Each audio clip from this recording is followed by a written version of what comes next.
എരുമേലിയിലെ പേട്ടതുള്ളൽ അതൊക്കെ അവസാനിപ്പിക്കണമെന്നാണ് എനിക്ക് പറയാനുള്ളത്. ശബരിമല ഒരുപക്ഷെ ഭാവിയിലെ സംഘപരിവാറിന്റെ അയോധ്യയായി മാറാനുള്ള വലിയ സാധ്യതകളാണ് ഇപ്പോൾ കാണുന്നത്. തുടക്കം എന്ന് പറഞ്ഞാൽ വാവുരസ്വാമികളാണ്, വാവറസ്വാമിയല്ല എന്ന തരത്തിൽ വളരെ കാലമായി ഒരു വിഭാഗീയത സൃഷ്ടിക്കാൻ വേണ്ടിയുള്ള ശ്രമങ്ങൾ നടത്തിക്കൊണ്ടിരിക്കുകയാണ്. കേരളീയരായിട്ടുള്ള ഹിന്ദു മതവിശ്വാസികൾ വളരെ ഇഷ്ടത്തോടെ താല്പര്യത്തോടെ ഒരുമയോടെ കണ്ടുപോകുന്ന ഒരു വിശ്വാസ സംഹിതയാണ് അയ്യപ്പനും വാവരും എന്നുള്ളത്. ഈ അയ്യപ്പനും വാവരും എന്നുള്ള ആ വിശ്വാസത്തെ അയ്യപ്പനും വാവുരനും എന്ന തരത്തിലേക്ക് വ്യാജ ചരിത്രങ്ങൾ സൃഷ്ടിച്ചുകൊണ്ട് ഹിന്ദു മുസ്ലിം വിടവ് കേരളത്തിൽ വർദ്ധിപ്പിക്കുവാൻ വേണ്ടിയുള്ള ശ്രമങ്ങളിലാണ് സംഘപരിവാറിന്റെ ഗവേഷണ കേന്ദ്രങ്ങൾ. മുസ്ലിങ്ങൾക്ക് വാവർ എന്ന് പറയുന്നത് ആരാണ്, എന്താണെന്ന് ഒരു ധാരണയില്ല. ഇത് അയ്യപ്പ ഭക്തന്മാരായ ആളുകൾ ഇങ്ങനെ പറയുമ്പോഴാണ് ഇങ്ങനൊരു വാവർ അവിടെ ഉണ്ടായിരുന്നു എന്ന് മനസ്സിലാവുന്നത്. അതിനൊരു മതേതരത്വത്തിന്റെ കാഴ്ചപ്പാട് കൊടുത്തുകൊണ്ട് അവിടെ മുസ്ലിങ്ങളൊന്നും ആരാധിക്കാനൊന്നും വരില്ല. ഏതെങ്കിലും മുസ്ലിങ്ങൾ ശബരിമലയിലേക്ക് ആരാധിക്കാൻ പോകുന്നുണ്ടെങ്കിൽ മുസ്ലിങ്ങളുടെ കാഴ്ചപ്പാടിൽ അവർ ആ മതത്തിൽ വിശ്വസിക്കുന്ന ആളുകളാണ്, ഹിന്ദു മതത്തിൽ വിശ്വസിക്കുന്ന ആളുകളാണ് ശബരിമലയിൽ ദർശനത്തിന് വരാറുള്ളത്.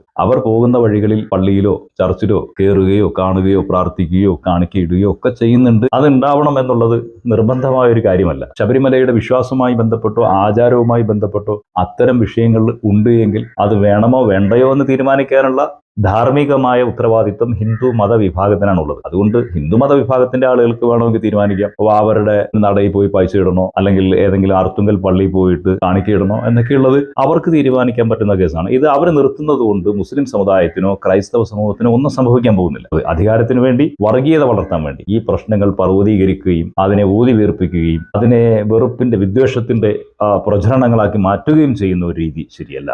എരുമേലി പള്ളിയിലെ പേട്ടതുള്ളലും മറ്റുമൊക്കെ ഒഴിവാക്കി തൊട്ടപ്പുറത്ത് വാവരെന്നോ വാവുരെന്നോ ഒക്കെ പറഞ്ഞിട്ടൊരു അമ്പലം ഉണ്ടാക്കി അവിടെ ഈ ചുറ്റും പ്രദർശനം ചെയ്യാറുള്ള സംവിധാനങ്ങളൊക്കെ ഒരുക്കിയാൽ ഈ പ്രശ്നമൊക്കെ അങ്ങ് തീരും. ഇവിടെ മുസ്ലിങ്ങൾക്ക് ഇതിലും ഒരു പ്രശ്നമില്ല. കാരണം ഹിന്ദു മതവിശ്വാസികളായ ആളുകൾ എരുമേലിയിലെ പേട്ട പള്ളിയിൽ വന്നിട്ട് അവർ വലം വെക്കുകയോ കാണിക്കയിടുകയോ തേങ്ങ ഉടക്കുകയോ ഒക്കെ ചെയ്യുന്നതിനെ ഇതുവരെ ഈ മുസ്ലിങ്ങൾ ആരും എതിർത്തിട്ടില്ല, ഇനിയും എതിർക്കുമെന്ന് തോന്നുന്നില്ല. ഒരു 50 സെന്റ് വസ്തു വാങ്ങിയിട്ട് അവിടെ ഒരു വാവുര ക്ഷേത്രം നിർമ്മിച്ചിട്ട് നിങ്ങൾ ആരാധിച്ചോളൂ. കോടിക്കണക്കിന് രൂപയാ ഒരു വർഷം ഹിന്ദു സമൂഹം മുസ്ലിം പള്ളികളിലേക്ക് നിക്ഷേപിക്കുന്നത്. നല്ല വിശ്വാസമുള്ള മുസ്ലിങ്ങളാരും കാണിക്കപ്പെട്ടി പൈസ ഇടാറുമില്ല.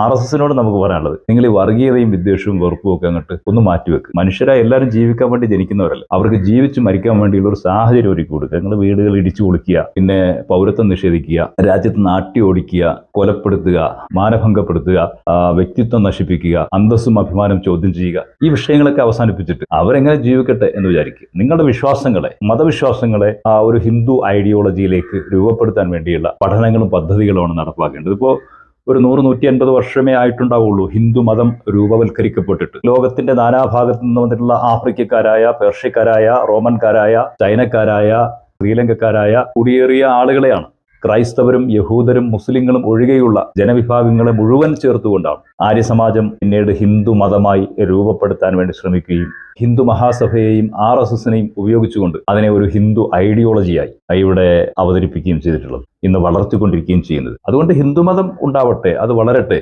കാണുന്നവരുടെ എല്ലാ ദൈവങ്ങളെയും ആരാധിക്കുന്ന, ആ എല്ലാ ദൈവങ്ങൾക്ക് കാണിക്ക അർപ്പിക്കുന്ന, അവരോട് മുഴുവൻ പ്രാർത്ഥിച്ചുകൊണ്ടിരിക്കുന്ന രീതികൾ ഒഴിവാക്കി ഹിന്ദു ദൈവങ്ങളോട് ഹിന്ദുക്കൾ പ്രാർത്ഥിക്കുന്ന ഒരു നിലയിലേക്ക് കാര്യം എത്തട്ടെ. അപ്പോൾ ആ പ്രശ്നമൊക്കെ തീരുമല്ലോ. അതിന്റെ പേരിലാണല്ലോ നിങ്ങൾ ഈ സംഘർഷവും ഈ പ്രശ്നങ്ങളും ഈ വെറുപ്പും വിദ്വേഷവും വിഭാഗീയതയും വർഗീയതയും ഒക്കെ ഈ സമൂഹത്തിൽ പ്രചരിപ്പിക്കാൻ ശ്രമിക്കുന്നത്. അത് ഒഴിവാക്കപ്പെടാൻ നല്ല ഒരു ഐഡിയ ഇതാണ്.